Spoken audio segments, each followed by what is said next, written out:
যেমন আগে নেমেছি এখনো আবার নামবো। জনগণের এই দাবি আমরা আদায় করে ছাড়বো ইনশাআল্লাহ। আমাদেরকে ঠেলে জনগণের এই রায় বাস্তবায়ন করার জন্য জনগণের কাছে আপনারা আমাদেরকে আসতে বাধ্য করেছেন।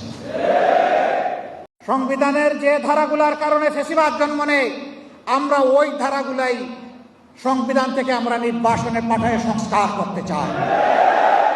এই সংবিধান 17 বার 16 বার সংশোধন হয়েছে। এত সংশোধনের পথে ফ্যাসিবাদ আসলো কিভাবে? সংবিধানের যে ধারাগুলার কারণে ফ্যাসিবাদ জন্ম নেয়, আমরা ওই ধারাগুলাই সংবিধান থেকে আমরা নির্বাসনে পাঠায় সংস্কার করতে চাই। সরকারি দল বলছেন তারা সংস্কার মানবেন না, তারা সংশোধন করবেন। আমরা তাদেরকে অনুরোধ করব, যদি গণতন্ত্রে আমরা সবাই বিশ্বাসী হই, আসুন গণভোটে আমরা সবাই এক হয়ে যাই।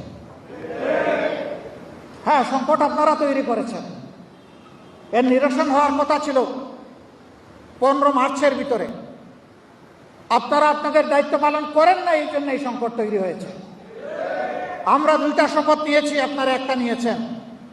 আপনাদের দায়িত্ব ছিল সংস্কার পরিষদের সভা আহ্বান করার জন্য দায়িত্বশীল ব্যক্তিকে লিখিত অনুরোধ জানানো।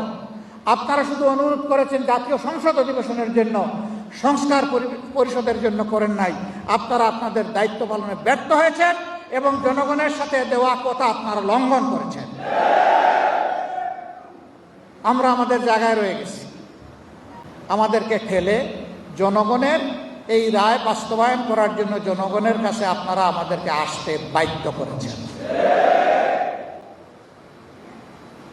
যেই জনগণ খালি হাতে সশস্ত্র দুর্বৃত্তদেরকে মোকাবেলা করে 5 আগস্ট পরিবর্তন এনেছিল, সেই জনগণের মৃত্যু হয় না।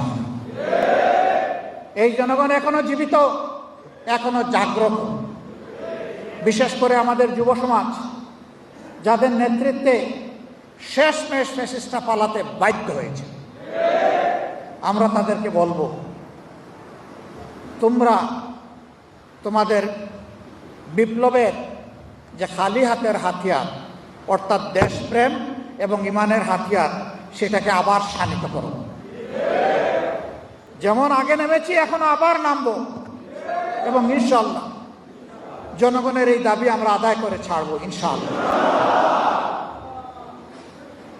এ দাবি আদায় না হওয়া পর্যন্ত একটি ইনসাফ ভিত্তিক বাংলাদেশ গঠন করা অসম্ভব।